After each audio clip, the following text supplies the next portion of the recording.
Hello, hello. Hello. Oh, we're on. We're on. Good morning. Grand Rising. All right, so what are we talking about today?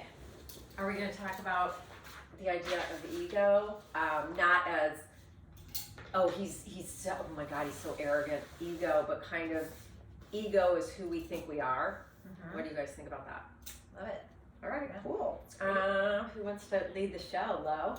You want to go, Lo? Oh, should I tell another sad story about my life? Let's tell more sad I stories. do have a sad but not sad story. I mean, It's a part of your journey. Yes, I mean, I guess yes. we can make it. I mean, okay, let me ask you this. Do you still feel it's a sad story? No, it's actually Like your a very journey, powerful. what you talked about last time with your ex-husbands, is that a sad story today? No. Okay. It's part of your story. It's part of my story, yeah. Part of your And story, it's- and at the moment you felt sad.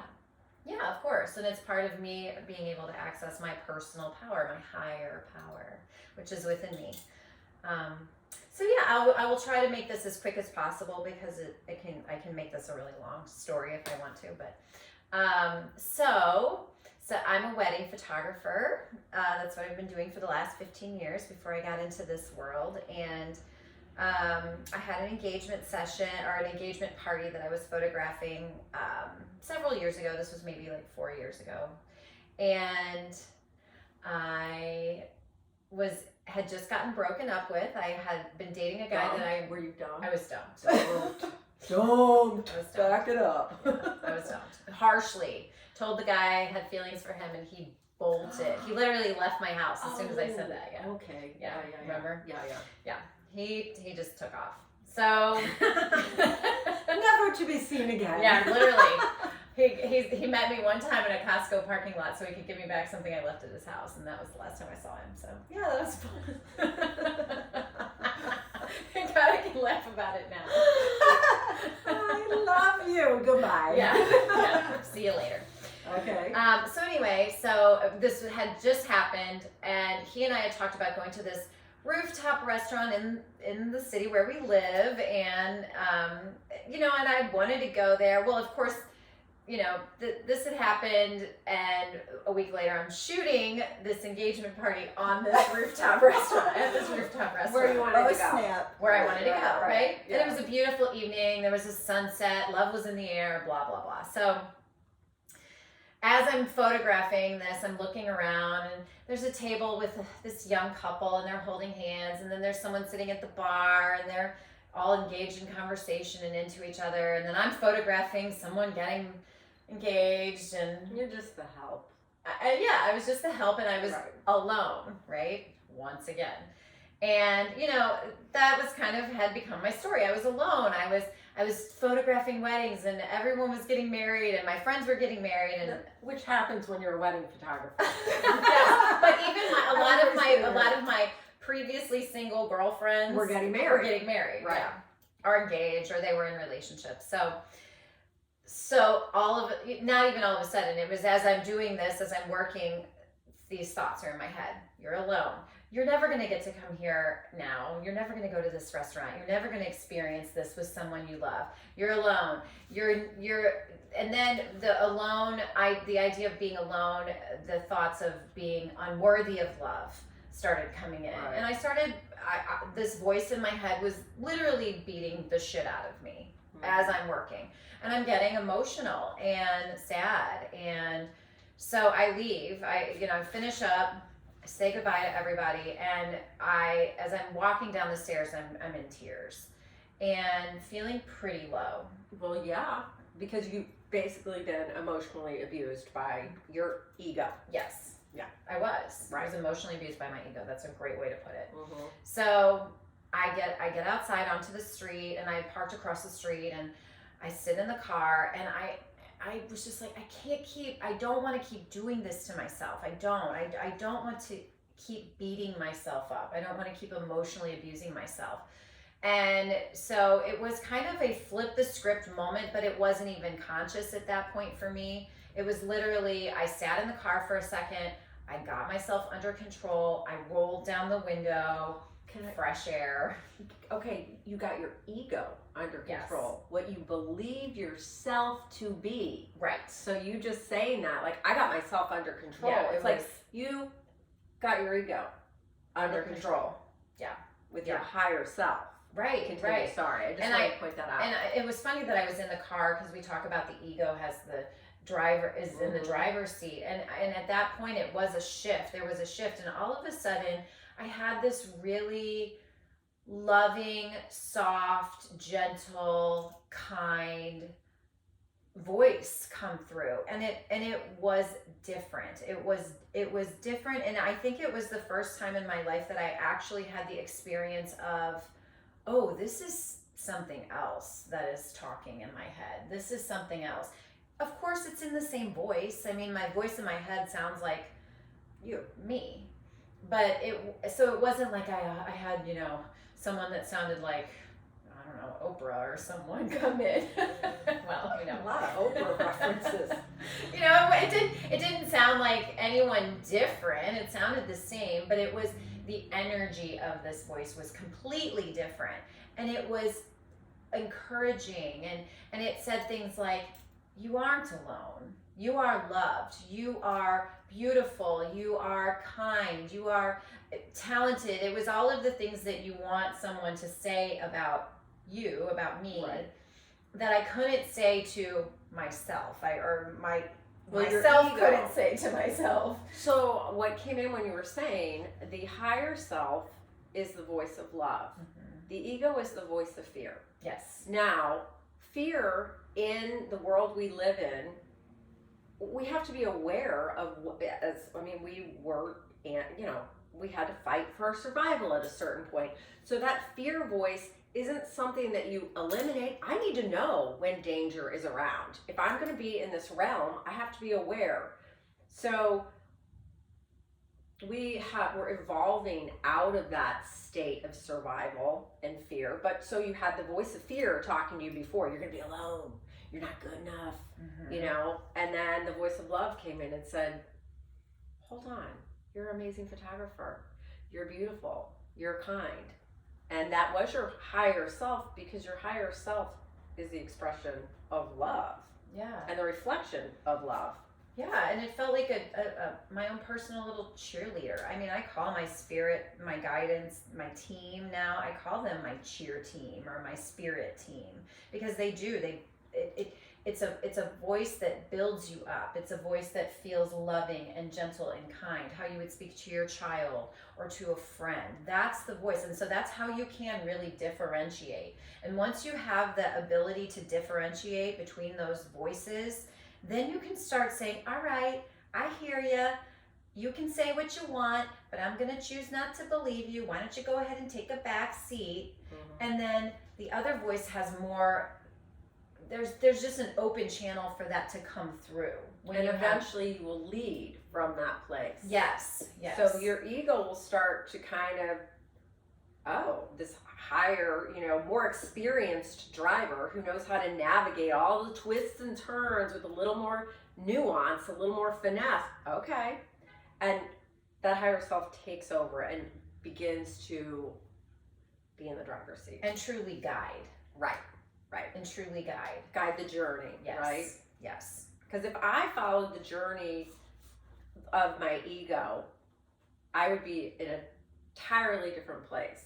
So like a similar story, not similar, but after I got divorced and I was, moved into my condo and I was meditating, and that, was kind of the beginning of when this quote channeling experience started with, consistency. My ego voice, and I'd get up every morning and I'd, make my breakfast and light a candle, light my sage, and I'd sit down and do this, and I was enjoying it. Well, my ego voice started going, what are you doing? What are you doing? You got to get a job. You got to make money.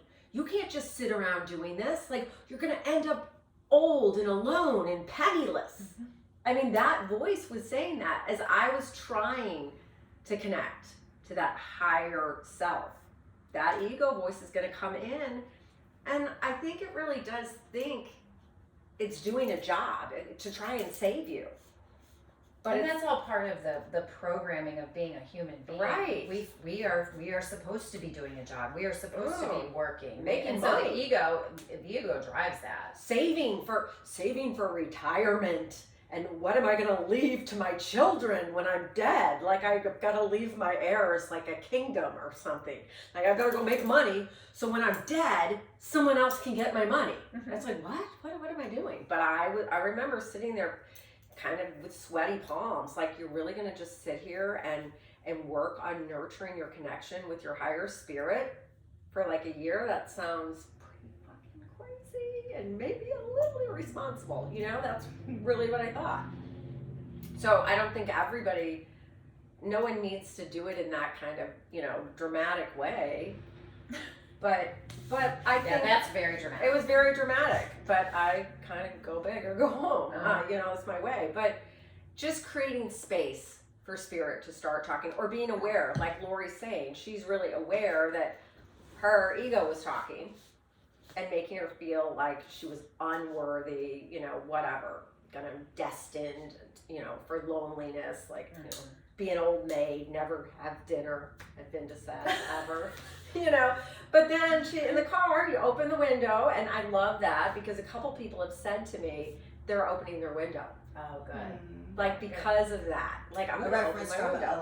last episode. Yeah. We talked about that last So time. Laurie then was aware, wait, I have access to this voice of love. And so I guess this would be an invitation to start paying attention to, is this a voice of fear right now? Or is this a voice of love?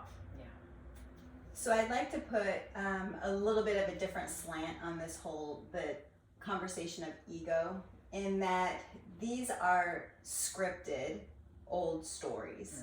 Scripted stories that began when we were children, possibly even in the womb, listening and being in an environment that our mother was in.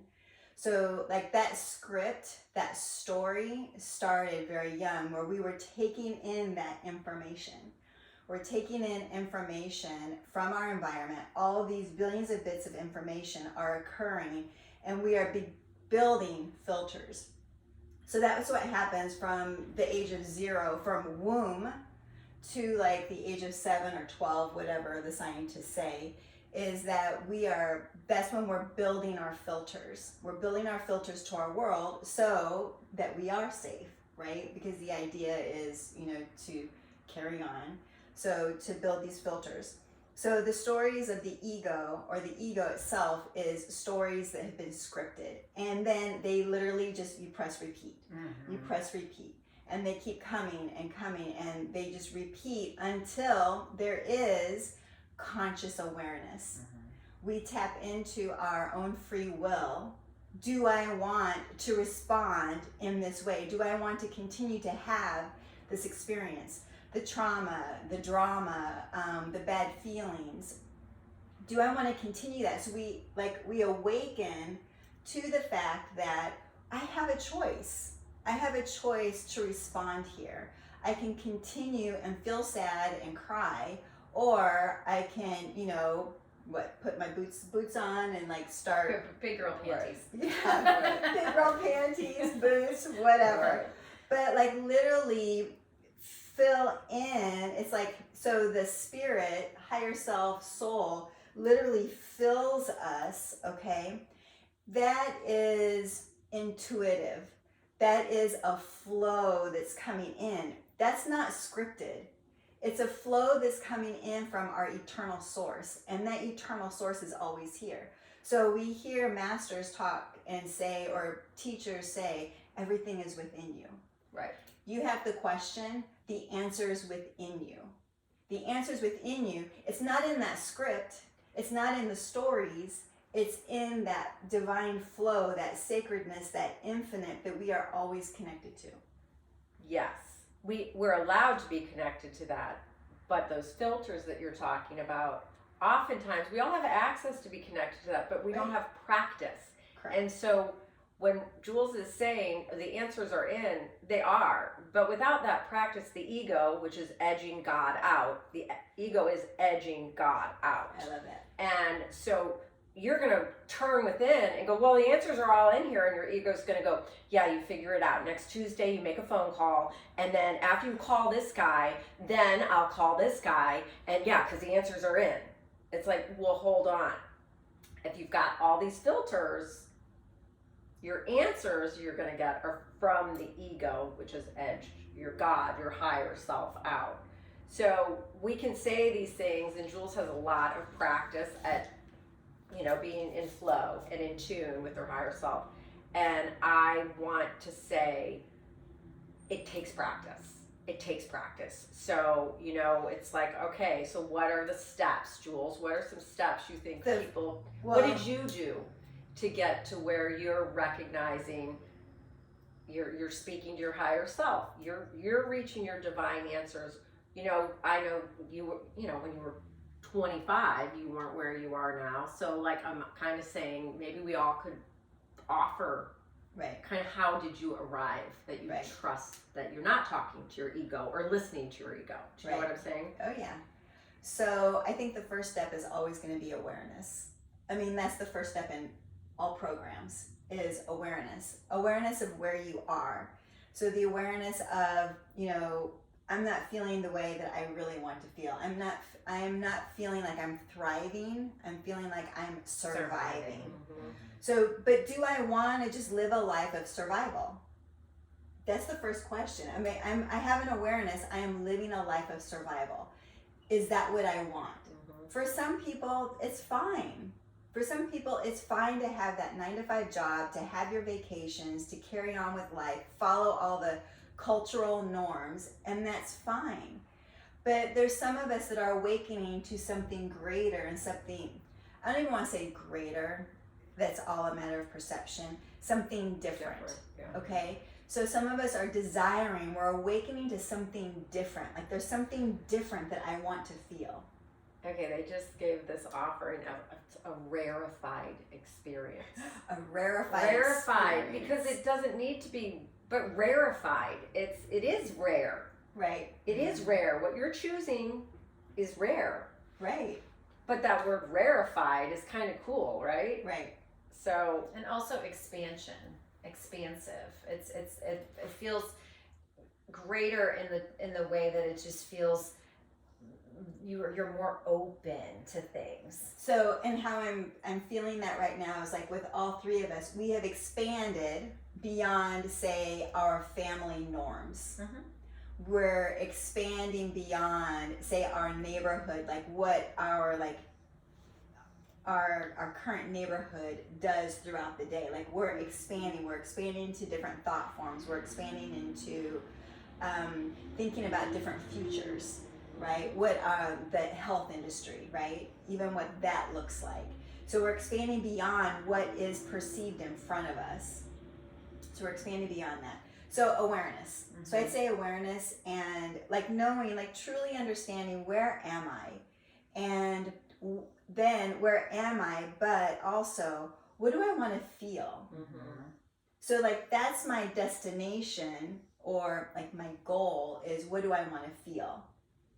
And then it's not just a matter, okay, so in my own like personal growth, when I really realized I was on this journey, I always had this internal longing maybe to know what love was, to know what is it? Like, what is this love thing? I got the fear thing down. I can be afraid of anything, okay?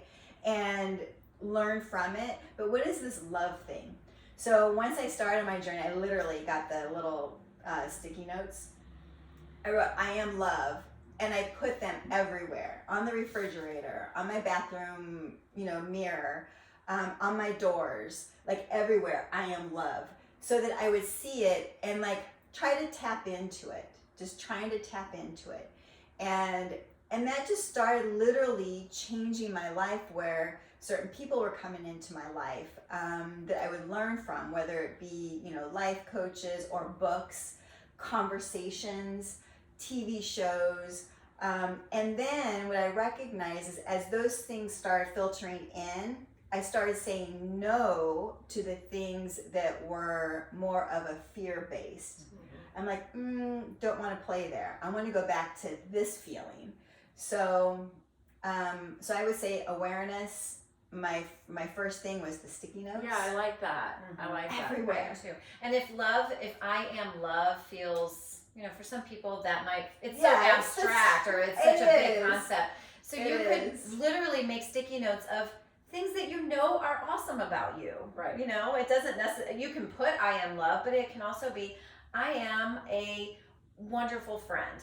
I am a thoughtful person. I am a good cook. I mean, even things like that. Anything that is a positive, anything that's going to be something that is feels like you're cheering yourself on. Those are things that are going to lead you into that awareness of those two different thought processes, or those two different voices.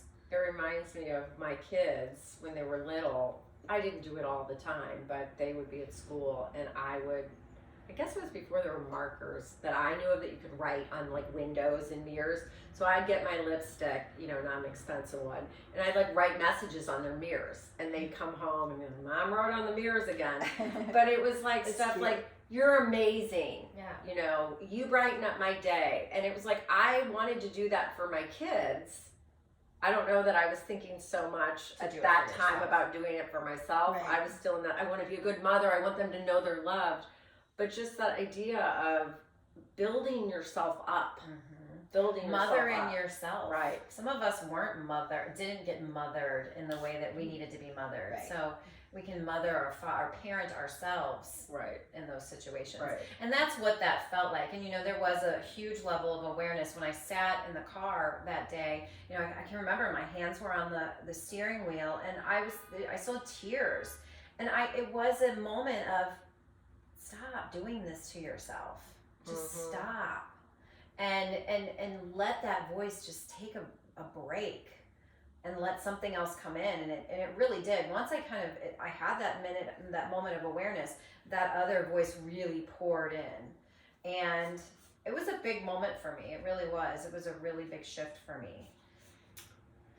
Well, I think too, what I've learned, I had a voice just like you. We all have voices. We're not crazy, but I had this voice that was telling me how I wasn't good enough, and you're a piece of shit or whatever.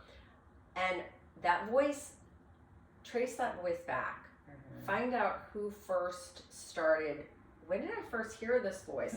And what I came to really understand, because it was coming from a lower vibration. What was being offered to me came from someone who was abusive, and someone who was saying, you're a piece of shit, you'll never amount to anything, nobody wants to be with you. And it was probably a family member. It may, perhaps a dear friend. And at one point, I think I was in my early 30s. I can tell you where I was. I was in my closet. No, that voice was when I started, when I was much younger. But I was in my closet, and I was one of those phrases was coming through my head, probably after I messed something up or forgot a meeting at my kid's school. A voice would come in God, you're such a shithead. You're fucking things up. And I was like, hold on. This isn't my voice. This is the voice of a dear friend who used to talk to me like this. And at some point, I assumed that voice, when that voice was no longer around me and verbally attacking me, that became that energy. That field of energy was stuck in my system. And it just perpetuated itself through me. And I needed to go, hold on, this isn't mine. Yeah. And no wonder at the time I was suffering with from depression, pretty severe depression. And I had an awareness that, of course you're depressed. You are fucking verbally abusing yourself all day long. I would never do that to another human. If I did that to my kids, literally they'd probably call social services on me. But that's what I was doing to myself. And it was I don't know, I'm not feeling good. It's well, you're just shitting on yourself all day. Yeah. But it wasn't my filter. Someone offered that filter, and I was too young to, I didn't have the integration or self-awareness to go, This isn't mine. No, thank you. And so I took it on. Yeah. And then you take it on and it becomes the energy of those thoughts. Ugh. So you start drawing in more experiences that will give you a reason to continue on To perpetuating. reinforce. That affirm that. Yeah. Experiences that Yeah. affirm. Yeah. So that would be considered resonance. Mhm. So our filters, those scripts, and I intentionally use the word script and stories because it's something that is written outside of us. It's not something that is blossoming from within. Right. Something that's scripted outside of us. Mhm. Stories are outside of us. So therefore we can change it. We can change those stories. We can change those scripts. Mhm. I'm thinking of scripts now. This could be a segue for next time. Uh-oh. Scripts.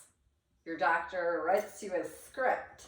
Mhm. And then Right? Your story. what's coded in that prescription starts to, that's another filter now Mhm. in your Yep. system. Yeah. That is You so, need that medicine right. in order to feel better. But you need that literally medicine. what that medicine does inside you starts a new script of information. Mhm. But we'll save that because that could be a whole cyber. But Sorry. I hear everything you're saying. Oh, you know right what now. I'm saying, right? Yes. Right. I'm like, Yeah. oh, hold But on. also using the word script, we can talk a little bit about how to achieve awareness in getting into observer mode, as if you're watching a movie, as if you're sitting in the audience watching the movie of your life play out, and the character of you is performing Right. with a script that someone else has written.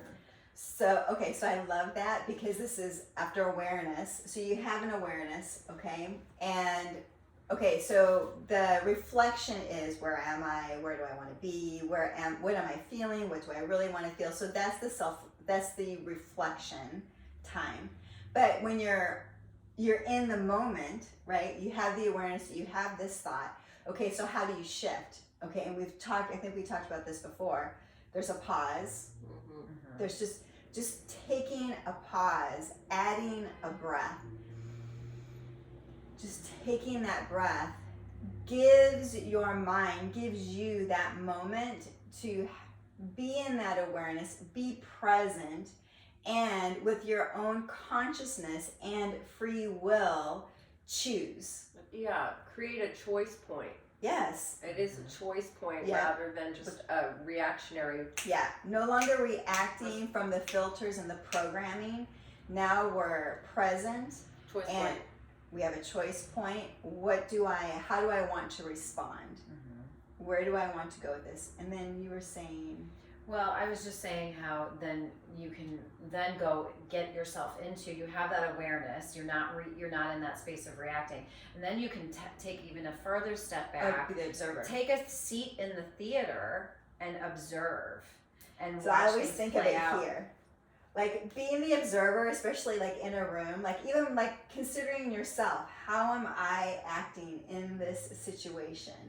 Being the observer of self, of everything that's going on, seeing the broader picture of each individual and of yourself all in this play.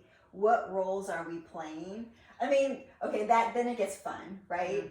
Because then you're like watching and observing, and from that space, again, you have free will. How do you want to, what role do you want to play here? Okay, that's their offering right now on the choice point. So they're showing me literally like you're on whatever, the movie or a field, a basketball court. Practice the pivot. Okay, you have 1 foot grounded, pivot.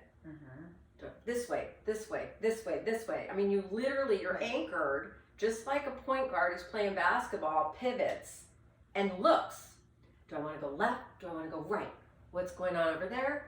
And that's that choice point, but it's always coming. Your left foot, at least for me, because that's how I played, was always anchored in, but I would pivot and look, like you're saying, from this perspective, this perspective, this perspective, before making a move. And not reacting Right. out of fear, Yeah. emotion. Right. So as soon as there's emotion, You're plugged in. Right. You're plugged in. And the crazy thing, once you get plugged in, now your energy starts to get drained.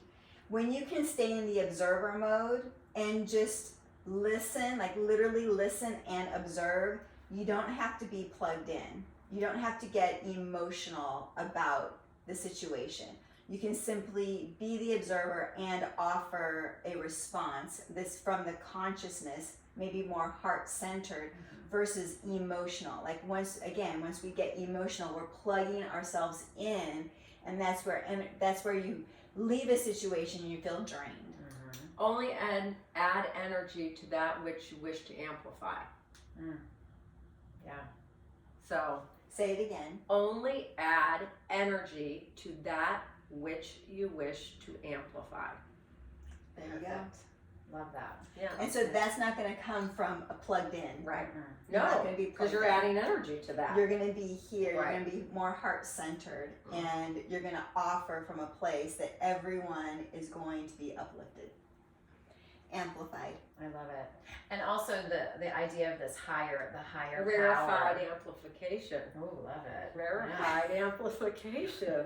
That's what we're doing. Coming full Needs to be a circle. t-shirt. Yes, all right. Yeah, stay tuned for budding t-shirt business. We have lots of I t-shirts. am a Rarefied amplification. amplification. Rarefied amp. Wait, what is that? Yeah, well, people would stop just ask you. me. Yeah, I'll tell exactly. you all about it. All right, that feels good. Yeah. You guys feel like that's Yeah, that's great. It's great. It's so helpful to be able to just stay in observer mode, stay in a space of awareness and non-reaction and open-heartedness and trusting in guidance that will come through. It always comes through. Trust. Trust. You will dine at Lindisette. Either alone, you're never alone, Right. or with someone. Doesn't matter. All right. Thanks, Cheers. guys. Cheers. Ciao, ciao. Namaste.